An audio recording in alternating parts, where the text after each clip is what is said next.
Greetings and peace. I hope you and yours are doing well today, wherever you might be watching this from. Now, the title of today's video is that the forces of light and darkness, God and the devil, angels and demons, operates through you here as the human being in this world. Now, most traditions will tell you through like their own ways and means that man is the representative of God on this earth.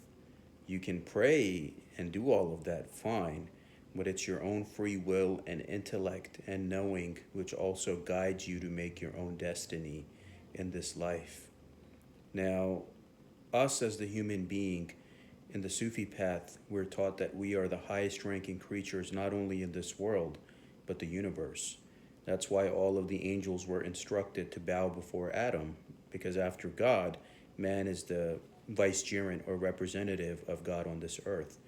So the concept of light and dark and angels and demons, it's good people and bad people, your free will and accord, and your intellect, which has been given to you, to the human being, to know right from wrong and to be good stewards of not only ourselves, but the world. So we can pray and do all that, but it's our own individual responsibility to make our lives better, to make the world better, to make our communities better. No one's going to come and do it for you but you. That's something you got to realize. But depending on the path you choose, the free will and accord, you could either be a dark being or you could be a light being. But that's the beauty, right? When you pray, the help comes through the human being, right?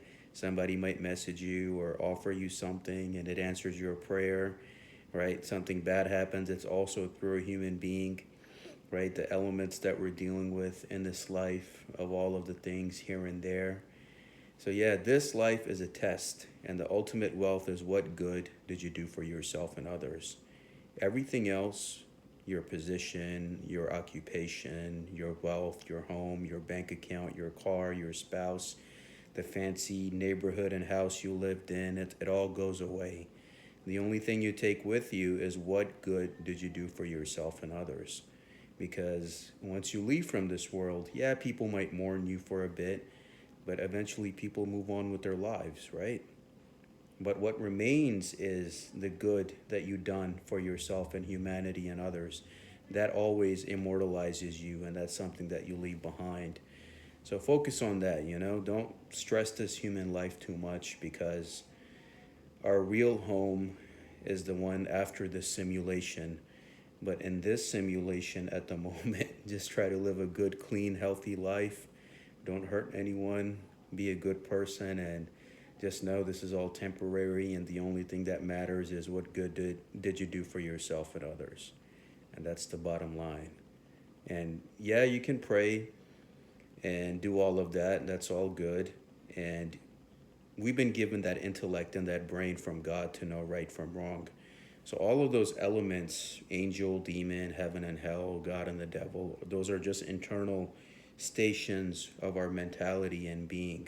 Yes, those forces are there, don't get me wrong, but it's you, right? If you know right from wrong, then you decide your fate and destiny. Take care.